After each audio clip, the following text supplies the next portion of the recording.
তো আজকে আমি রিঅ্যাক্টের 4 টা হুক সম্বন্ধে লার্ন করছি।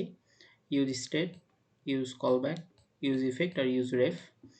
সো কথা না বাড়ায় এই 4 টা জিনিসের যে প্রজেক্টটা সেটা আমি একটু দেখাই। সো টার্মিনালটা আমি অন করে নিলাম। অ্যান্ড আমি আসলে কোন ফোল্ডারে আছি? আমাকে যেতে হবে সিডি করে মাই পাসওয়ার্ড জেনারেটরে যেতে হবে।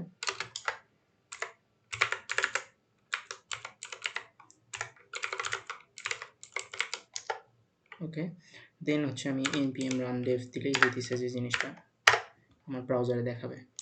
সো আমি ব্রাউজারে যাই, যাওয়ার পর আমি প্রজেক্টটা একটু এক্সপ্লেন করি। আচ্ছা, সো মূলত যেটা হয়েছে যে আমার এই প্রজেক্টে ইনিশিয়ালি হইতেছে 8 লেন্থের হইতেছে একটা পাসওয়ার্ড থাকবে।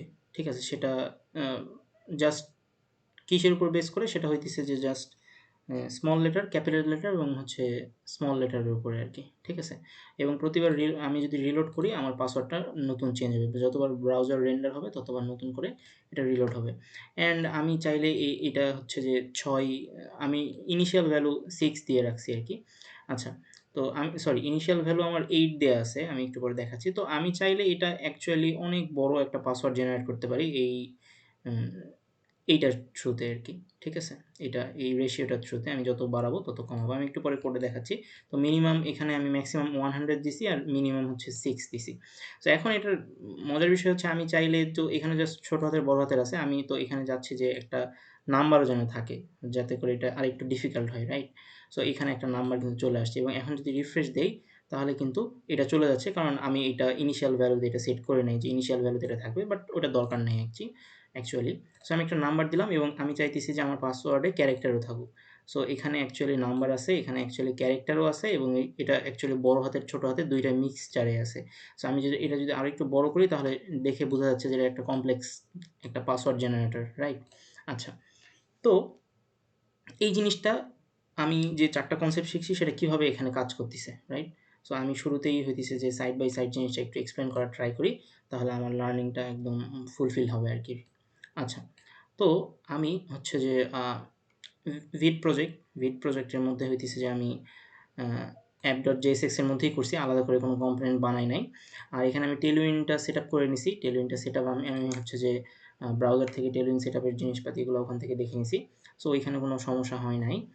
তো এরপরে হইতেছে যে app.jsx আসার পরে আমি ইউজ স্টেটের জন্য যে ভ্যারিয়েবলগুলো নরমালি আমার এখানে লাগবে, লেটস আমার পাসওয়ার্ড নামের একটা ভ্যারিয়েবল লাগবে এবং এটা লেন্থ কত হবে সেটার ভ্যারিয়েবল লাগবে।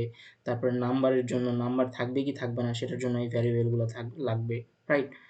আমি একটু জুম করে নেই, হ্যাঁ, এবং হইতেছে যে এই সাইডটা একটু অফ করে দিই। ওকে, সো তারপরে হচ্ছে যে এখানে ক্যারেক্টার অ্যালাউ করবো কি করবো না সেটার জন্য একটা ইউজ স্টেট দিয়ে আমি ভ্যারিয়েবলগুলোকে এখানে রাখছি এবং শুরুতে সবগুলোকে ফলস করে রাখছি, যে ক্লিক করলে সেটা টগল করবে আর কি। টগল করার যে সেট আপটা সেটা আমি একটু পরে দেখাচ্ছি এবং হইতেছে যে আমি পাসওয়ার্ডটার জন্য এভাবে রাখছি, একটা এমটি স্ট্রিং রাখছি। আর ইনিশিয়ালি হচ্ছে যে আমি 8 লেন্থের একটা, আমি যখন রিফ্রেশ করবো ইনিশিয়ালি হচ্ছে যে এখানে 8 লেন্থের হইতেছে যে একটা ভ্যালু যাবে। আমি ইনিশিয়াল ভ্যালু যদি এখানে 8 না দিয়ে অন্য কিছু দিতাম, 10 দিতাম, তাহলে এখানে 10 হয়ে যেত, রাইট?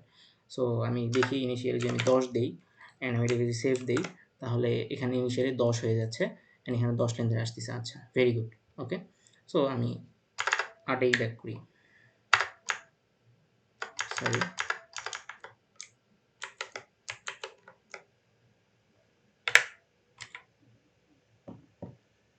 আচ্ছা,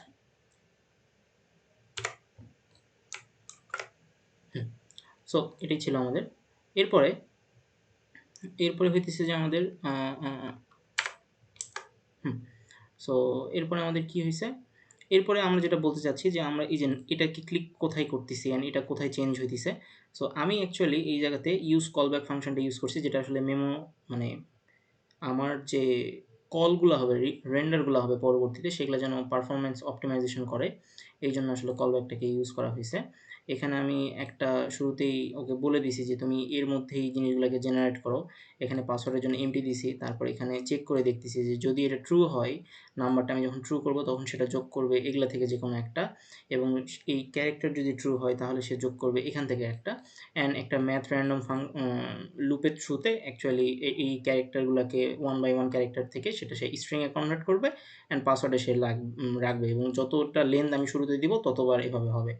অ্যান্ড এখানে হইতেছে যেহেতু আমি কলব্যাক ইউজ করছি, আর এগুলো এখানে ডিপেন্ডেন্সিসে দিয়ে দিছি যাতে করে এগুলা সে মনে রাখতে পারে ইন ফিউচারে, যাতে করে। আর হচ্ছে যে আমি যখন এখানে ইউজ ইফেক্টটা কল করবো, ইউজ ইফেক্টটার অ্যাকচুয়ালি কাজ কি, সে হইতেছে যে জেনারেট পাসওয়ার্ড করবে যখন তার ডিপেন্ডেন্সিসগুলো চেঞ্জ হবে, মানে যতবার একটা করে জিনিস চেঞ্জ হবে আর সে নতুন করে রেন্ডার করবে জিনিসটা। সো ইউজ ইফেক্ট জিনিসটা এখানে কাজ করতেছে।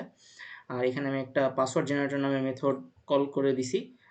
সো পাসওয়ার্ড জেনারেটর এখানে আমি আবার ডিজাইন করছি।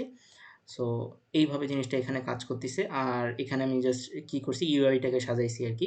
উপরে আমার যে হুক এবং স্টেট জিনিসপাতিগুলো ছিল সেগুলো আমি উপরে রাখছি, আর নিচের দিকে হইতেছে যে আমি এখানে কিছু টেলউইন রাখছি। অ্যান্ড ইনপুটের মধ্যে এখানে নতুন আরেকটা জিনিসকে ইন্ট্রোডিউস করার ট্রাই করছি, সেটা হচ্ছে যে ইউজ রেফ মূলত একটা রেফারেন্সকে হোল্ড করে।